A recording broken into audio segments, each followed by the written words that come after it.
everyone, to a special show. We are here at Fairview Park Hospital with Asia Stokes, dietitian with Fairview Park. Your actual title is? Clinical dietitian. A clinical dietitian. Yes, sir. So you really know what's going on.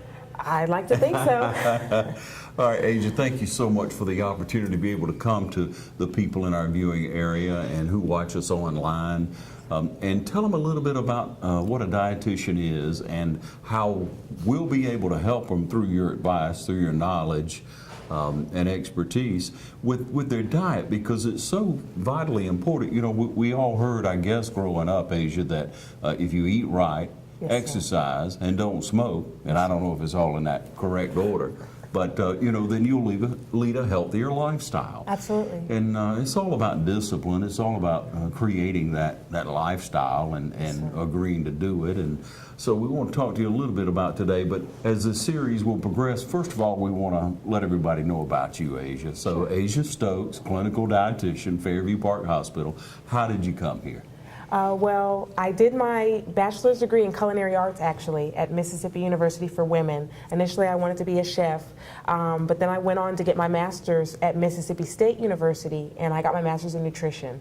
And so I did my dietetic internship at the Memphis VA Medical Center in Tennessee. So that was about a year-long program, and this was my first job offer when I got through with the program. How wonderful. We're so glad to have you in our community. And from the little bit I know about you already, from what I've heard from the people here at Fairview Park and conversations with you, you're very professional. You obviously, you not only know what to prepare, but how to prepare it. So, yes, so that's good, and that's sometimes a difficulty with people. You know, people like to talk about the South and how the South likes fried foods, and we like to cook with fat, and that's the only way the biscuits are good, and put a little lard in those biscuits, you know. Sir. But we have to watch how many, you know, pork products we eat and things like that. We have to. Absolutely. And we're trained better and better, because if you'll listen to your body many times, obviously, Asia, your body will tell you what's going on. Yes, sir, it will. And to be honest, it's not just a South thing. I'm like I said, I'm from Ohio. I'm from Canton, Ohio. And so we eat grits up there. A lot of people say, "Have you ever had grits?" Yes, I grew up on grits. We eat fried foods as well. So I think it's really just kind of the American diet, unfortunately, across the board. Everybody is kind of, they love their fried foods. And I do too as well, I can't lie. Every now and then I have a cheat day. Yeah, and that's important. But you know, when we look, and we're here in the cafeteria area, we're here in the lunchroom area at Fairview Park, and you all cook very well. As a matter of fact, I know people and have met people over here before who like to come here and eat because it's a healthy meal, it's well prepared, it's fresh, and it's open to the public. Yes, sir, to come absolutely. in and eat. Absolutely. And one thing that we do try to do here in the cafeteria, of course, you've got to buy some prepackaged products, but a lot of things are cooked in-house. So that's one of the great things about our cafeteria here, is that a lot of the stuff we cut, we kind of prepare ourselves from scratch versus just buying them store-bought or frozen and heating them up. So I think that's great. Yeah, yeah. So you're invited to come out and enjoy a meal. Now, a clinical dietitian, yes, what is a day in the life of a clinical dietitian at Fairview Park? A clinical dietitian, or a dietitian in general, is considered a nutrition expert. So obviously a lot of times I get, well, you just tell people what to eat. And that's true. We do tell people what are the best foods or what are the not so good foods to eat. But it encompasses a lot more than that. We have some patients who have chewing or swallowing difficulty. So maybe they need their foods modified or altered. Maybe they need their foods chopped up or pureed. Yeah. Some people are not able to take food in by mouth, period, for whatever reason, and they have to get their nutrition from a tube, a feeding tube or a peg tube. And so we are responsible for calculating those calorie needs, those protein needs, the fluid needs, trying to determine which tube feeding formula is the best for that patient depending on what they've got going on. Yeah. So we do a lot of that. I know with the patient menu, we're also very involved with that here. Like I was mentioning earlier, we had to do some revisions to our patient menus here. There were some foods on there that were not a fan favorite, and so we are responsible for working closely with the chef and the director. So you're trying to develop that menu so people eat what they have on their plate. Yes, sir, you absolutely. like to see a clean plate, don't you? Yes, sir, we do. And even if it's not a clean plate, some people especially the elderly, they may not be able to eat as much. So even if they can eat at least half of it, that would be what we're looking for, absolutely. Yeah, and so you not only help with patients in-house, but you are helping patients as they leave and setting up a diet. You are referred Yes, sir. By many local doctors. Yes, sir. We do receive physician referrals to do outpatient appointments or outpatient nutrition assessments as well. Unfortunately, we do not bill for insurance, so there is a fee with that, which kind of sometimes hinders people from being able to come in. But that is available here at Fairview Park. So I'm glad we're able to sit down and have this discussion today to kind of give people some information for free, because everybody needs to be in the know. So we do have a lot of information for you. We'll take a short break and we'll be right back. We're here with Asia Stokes, clinical dietitian at Fairview Park Hospital. Stay tuned.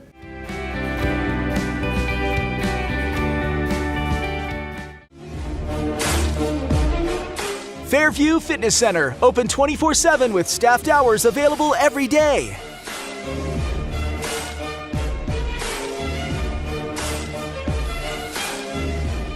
Push your fitness further with our fitness classes.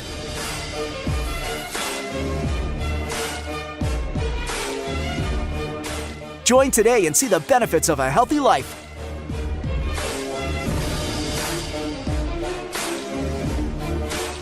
Fairview Fitness Center, serving our community for over 30 years. For more information, call 353-1900. Visit us at 200 Industrial Boulevard behind Fairview Hospital or log on to fairviewfitness.com. The City of Dublin's Natural Gas Department is offering a $1,000 rebate on the purchase of a natural gas, stove, furnace and tank or tankless water heater for new construction homes or if you're remodeling your home. Individual rebates include natural gas tankless, up to $400 rebate and free gas service installation. Natural gas tank, free 40-gallon or $200 rebate on other sizes, free gas service installation. Natural gas furnace, $200 rebate. Natural gas stove, $100 rebate. Natural gas dryer, $100 rebate. Natural gas grill, $100 rebate. Natural gas logs, $100 rebate. Maximum yearly rebate? No maximum. Save now. Save later. Call the City of Dublin Natural Gas at 277-5048. All right, welcome back again with Asia Stokes, clinical dietitian, and we will talk about developing that diet. Now, first of all, I just kind of like to qualify what you said before we went to break, in that people can come into you and pay an hourly fee, and it's like $50 an hour. Yes, sir, it is. Okay, but if I have my game plan, if I know what I'm eating and where I need to be health-wise, what my issues are, then I come to you. In an hour, you can cover a lot of space. Yes, sir, you can definitely cover a lot of space. And like you said, a lot of patients, when they come, they already know what their struggles are. They already know what their issues are, what they don't know, maybe some things they've heard and they're unsure if it's accurate information or true information. So we can definitely cover a lot of grounds in that hour. A lot of patients come ready with their questions. They have a list of questions they want to ask. And $50 an hour, I'm going to be ready. Yes, sir. Yes, sir. But it could be very well worth it for you, because, again, your diet is just crucial for you. And if you don't know, you don't know. Absolutely. So you can't do anything about things that you don't know about. Yes, sir. So we're going to try to help you here just a little bit now. The most common issue in one's diet, health issue, would be what?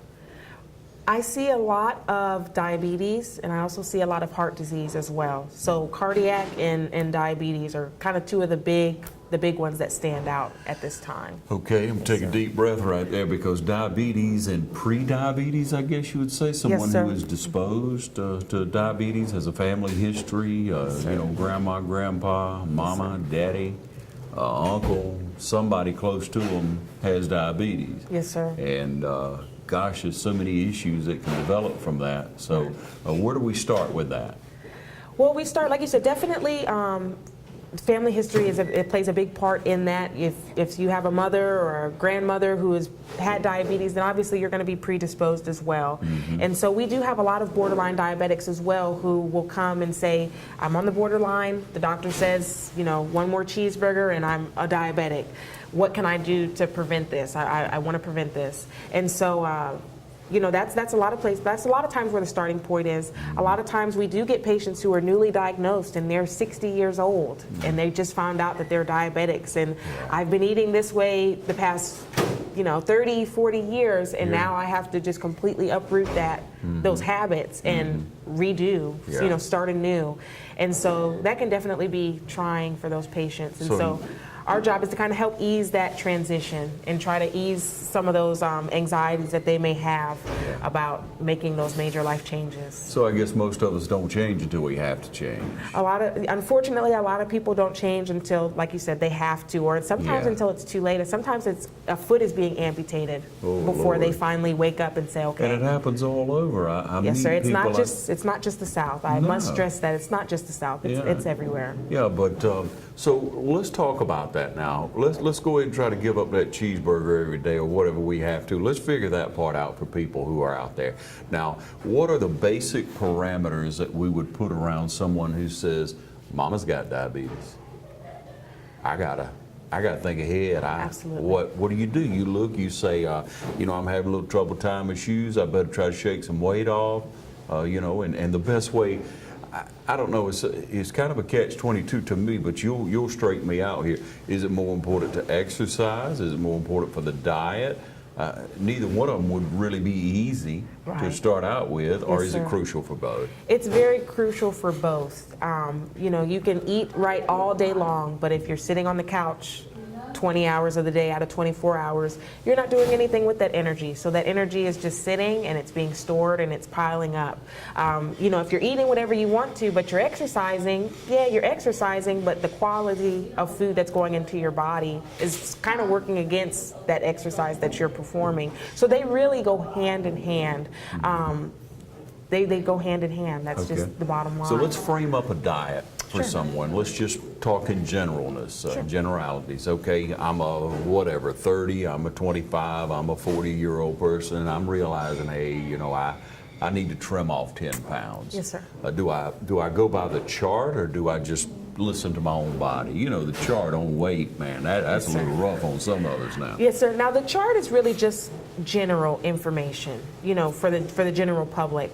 Now, obviously, everybody knows their own body best, and so it's best to the main starting point with that is really identifying what are the best foods, what are the okay foods, and what are the okay foods that I should really try to steer away from. All right, let's start with the steer away from, okay? Yes, sir. Yeah. Obviously, if we're talking about patients with diabetes, is that right? Or pre-diabetes. Or pre-diabetes. Maybe on the verge, or if they look at their heritage, if they look at their family history, someone has diabetes. So we're going forward and we're looking at that and we're saying, if I take care of these before I reach an age later in life, or the issue develops, then I won't face it, right? Yes, sir. Or I can alleviate a lot of the problem. Right. I think the starting point with that is identifying foods that are heavy in carbohydrates or sugars. Okay. So we know carbohydrates or starches is another term for carbohydrates as well. They turn to sugar in the body when digested. Yeah. And carbohydrates are found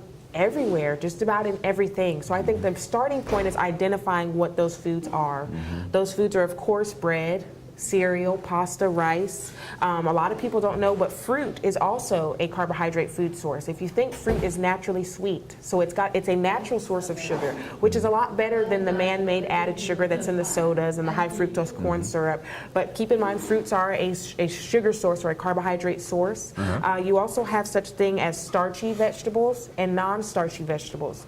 Your starchy vegetables, once again, have a lot of carbs. That's your potatoes, that's your corn, that's your beans, your peas, or your legumes, so kidney beans, black beans, lima beans, all the good stuff. Yeah. Also, okay, but let's talk about it just for a moment. Yes, now. sir. We can't have rice and neck bone? I mean, that's yes, out sir. of the question. Now, you can have your rice and neck bones. It's your portion size that's so important. Now, you will get some dietitians and some doctors who say, you know, I've had patients tell me, well, my doctor said I can't have any more white foods. No more white foods. All right, let's talk about that now. So that would so that would be considered your white bread, your white potato, your white rice. You know, all of the kind of the staple items that majority of people eat. You get people who say, I don't eat anything but meat and potatoes. So if you eliminate that potato and they do not eat vegetables, they don't eat green beans or carrots or anything like that, you're eliminating a good chunk of their diet. And so, you know, it's the portion size that's so important. I think our American diet, typically our plate tends to be half our plate tends to be meat, whether baked or fried. A lot of times you've got a lot of starch, whether it's the mashed potatoes, the fries, or, you know, sometimes a bowl of beans and cornbread is a meal for some folks. Yeah. That's a pretty carb-heavy meal. Sounds good, though. Yes, sir. It's delicious, I must admit, but that's a pretty carb-heavy meal. That's right. Yes, sir. So, like I said, the portion size and your ratios are very, very important behind identifying and knowing what those foods are. So why does someone tell me the whiter your bread, the sooner you're dead? Probably because white bread is what we call a simple sugar. It breaks down quickly in the body, therefore your blood sugar, it's going to rise. It's going to affect your blood sugar pretty quickly as well. So that's why a lot of patients, we recommend that they have the whole grain or whole wheat products versus the white bread. Which is better? The whole grain, whole wheat products, they're going to be better. Now, they are still considered a carb, so they will affect your blood sugar to some degree, but those whole wheat products have a lot more fiber than the white bread does. Why is that important? Fiber is good. It helps to keep us regular. It also it takes our body a lot longer to digest those whole grain and whole wheat products versus the white bread. The white bread breaks down quickly. Yes, sir, go ahead. So your energy lasts longer? Yes, sir. So your energy is going to last a lot longer. Fiber also helps to fill you up a lot quicker. So if you're eating a good bit of fibrous products, it helps you to feel full a lot earlier. So instead of having a happy plate and cleaning your plate, and your plate may be this big, you're going to get full a lot faster and be satisfied. So yes, sir. How about portions? Portion, yes, sir. Yeah. So I've heard, you know, all you need is a handful. What would fit into your hand of beans, of meat? Tell me about that. Yes, sir. So, of course, there's recommended serving sizes for various food items. Like you said, your meat. We'll start with the meats for the protein. The recommended serving size for protein or meat is about 3 ounces, or the size of the palm of your hand. Yeah. And like I said, I think a lot of people, including myself sometimes, depending on what it is, we're getting a lot more than that. We're probably getting double, sometimes triple that amount in one meal setting. Yeah. So, like I said, 3 ounces or the size of the palm of your hand for protein. For your dairy products, it's going to be about a cup, so like a cup of milk. That would be an appropriate portion size for your dairy products. When it comes to your vegetables, about a half a cup. Sometimes they're cooked, sometimes you eat the vegetables raw, but about a half a cup is about the recommended size for your vegetables. I think about the same thing for your grains. So like cooked rice would be about a half a cup. So if I'm trying to cut back on the weight now and I'm eating a plate full of food, yes, sir, I can't go back to a handful unless I'm going to eat every hour. Absolutely. Every hour yes, and a half. And do I walk it back or do I try to eat more? You can try to eat more, but for the patients... often, I mean, eat more often. Yes, sir. In that case, you would definitely eat more often. Like I mentioned, we do have some patients who, they don't like large, heavy meals. They don't like 3 large meals throughout the day. So in that case, we would encourage them to have 6 to 8 smaller meals throughout the day. Of course, you're going to be eating more often. You're going to be eating probably every 2 to 3 hours, but your portions are going to be a lot smaller. Okay, and let's stay focused on trying to alleviate diabetes. Yes, can you alleviate diabetes or the prospect of diabetes through diet and exercise? Yes, sir. It's very much possible. I've talked to several patients who, matter of fact, I spoke to a patient today. Him and his wife were in the room, and I explained, you know, you're on a diabetic diet. Do you have any questions? And his wife said, well, he shouldn't be on a diabetic diet. He hasn't taken meds in years because he's done so good with his diet and watching what he eats. And so it's possible. It really is. Okay. Yes, sir. And so this is someone who had diabetes, had beginning diabetes, whatever. Are there stages of diabetes? Please share with us. Of course, like you said, there's your pre-diabetic. That's when you're kind of on the fence. Like I said, you're borderline diabetic, and then you have, of course, your full-blown diabetic patients. There's type 1 diabetes and there's type 2 diabetes. Type 1 diabetes is where your body produces no insulin. Insulin comes from your pancreas pancreas. Your pancreas produces that insulin.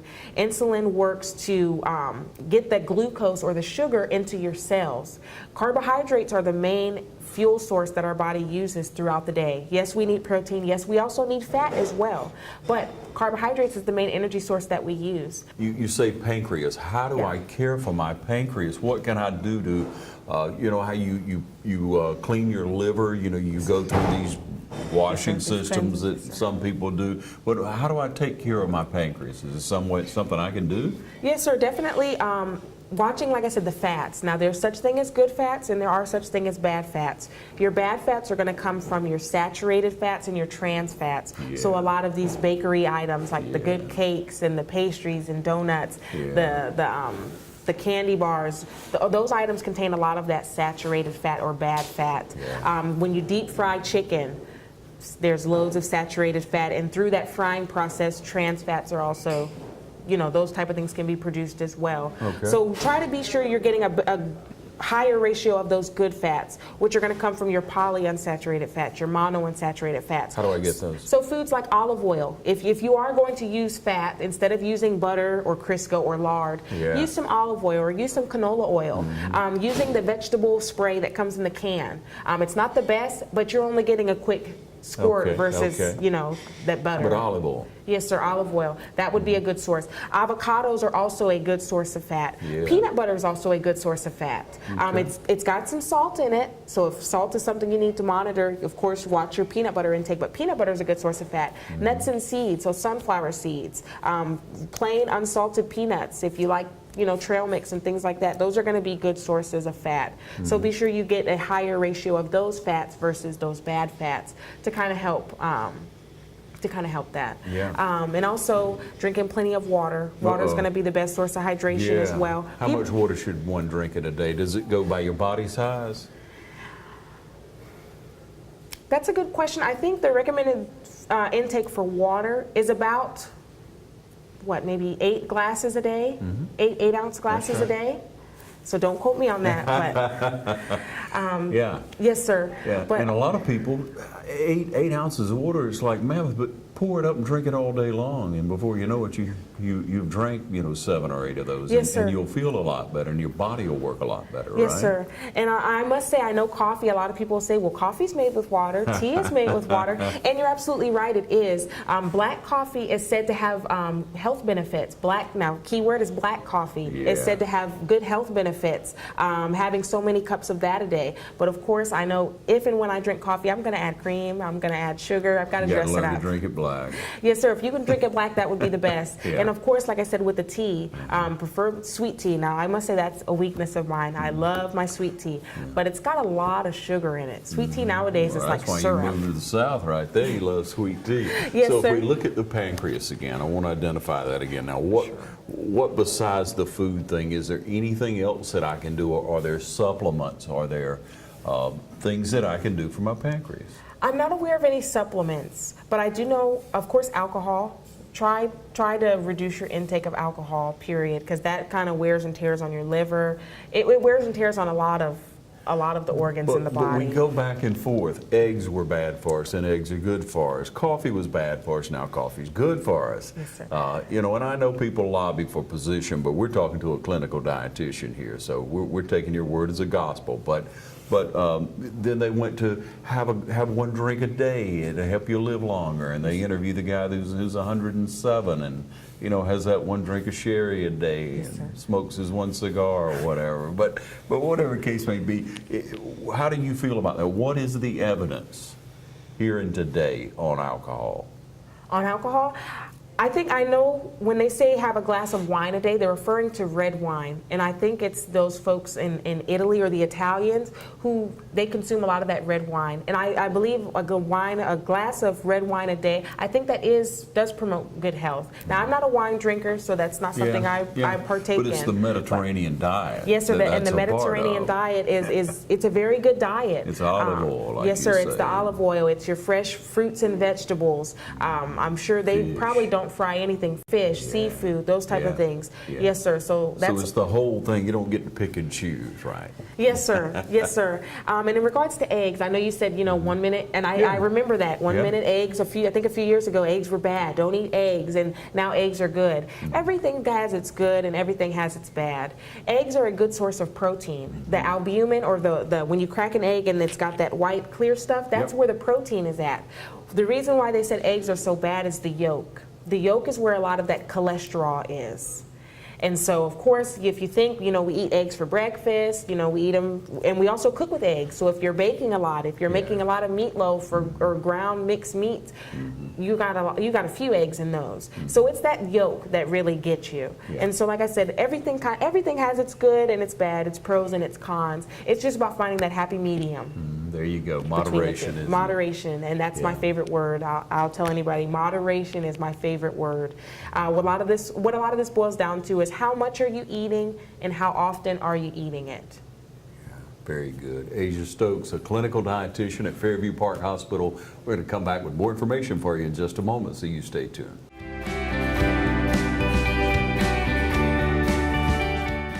Mid-State Pools and Spas knows pools, in-ground pools to above-ground pools. Mid-State Pools and Spas has over 35 years in the industry, building over 3,000 pools. We build all of our own pools, never subcontracting the work out. So if you're ready to build a pool, renovate a pool, or if you need weekly maintenance or liner replacement with a full 20-year warranty, call the professionals at Mid-State Pools and Spas. Visit our showroom today at 2273 Veterans Boulevard in Dublin and see the new line of Marquee Spas. For the ultimate in hot tub experiences, choose Marquee Spas. Also see our new selection of casual patio furniture, available now at our showroom, Mid-State Pools and Spas, where we know pools. First Lawrence Bank invites you to experience banking at its best. Whether you have personal or business needs, we're a full-service bank big enough to handle all of your banking needs and small enough to provide you with that personal touch you've grown to expect from a community bank like First Lawrence Bank. Looking forward to your future? That's First Lawrence Bank in Dublin and Dexter, member FDIC. So welcome back, having a great conversation with clinical dietitian here at Fairview Park Hospital, Asia. We talk about the diabetes. We talk about if you can bring back in that portion control, if you can keep everything in moderation, if you can stay away from the trans fats, if you'll read those labels before you purchase things. I know we like to go down, some people like to go down to cake aisle and load up, and some people say, well, I'm eating healthy. I'm eating steak, I'm eating grilled chicken, it's the portions that you take in and the amounts of those carbs, even though they're healthy carbs or carbs are needed for energy, still, a plate full of mashed potatoes and a piece of grilled chicken may not be the best way to go, right? Absolutely. Yeah, so it's about that moderation. Now, how do they get more information? Do you have a source online? Because many times we search things online. We say, I'm going to find the answer to the problem. Dr. Oz. Yeah, and oh, man. Dr. Oz and Dr. Phil. Yes, sir. Yeah, and what do you find out many times? It's like, well, this said this and this said this.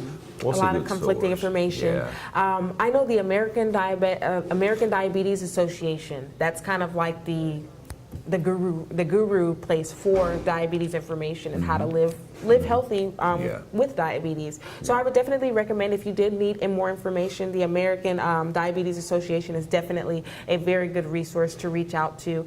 There's also many other good websites. Just be mindful of your source. Of course, the .edus, the .orgs, those are a little more kind of official sites, where some of these Wikipedia and those are kind of, anybody can really go on there and just insert throw it their, up against the wall, and if yes, sir. Yeah. So just be sure that when you do look online, that you're looking for a good source. Now, that's not to say that .coms are right. not good either. You're just but clarifying. Just be mindful of the source, like I said, because a lot of times Dr. Oz or Dr. Phil or those other little health TV shows, they like to throw out the trends and the fads, which a lot of times there's not really a lot of research to back those just yet. They're sort of still developing, and they just throw it to the public. So yes, sir, I would say, like I said, the American Diabetes Association is definitely a good starting point. Okay. All right, but everyone is different. We're all individuals. None of us are the same, thank the Lord. All right, so if you look at what diet that you may need to follow, what diet I need to follow, what diet you there on the couch may need to follow, then it's going to be a little different. So if you want to, if it's an opportunity for you, how would they contact you and maybe set up a time to come in with an outline of what they eat? Because you'd want a journal, wouldn't you? Right. It's great to have a journal. Anytime you have an issue, if you write down everything, you write down your exercise, if you write down, hey man, I got to smoke one cigarette and even just to chill out, they need to know that. A doctor would need to know it. But if you want to maybe stave off anything in the future and just get that knowledge, and many of us are this way. In 2018, we're proactive on many things. So if they want to pick up the phone and call you, line up a time, come in for an hour, have the journal, have everything laid out as to what my weekly routine is for a couple of weeks maybe, then I would be an educated customer, so to speak, to come in and show you this. You could evaluate that plan and help them, couldn't you? Yes, sir, I could. Yes, sir. So how would they get in touch with you? Well, you can get in touch with me. My office phone number is 478-274-3150. Now, in order for us to set up an outpatient appointment, we've got to get a signed physician referral from your doctor stating the reason for the consult. So, for example, if you did want to come and talk to us about diabetes, then that would be the reason. Have that faxed to us in addition to your past medical history. So any medications that you're on, your height, your weight, those things play into us formulating how many calories you need, how much protein you need. That can be faxed to us at 478-274-3242.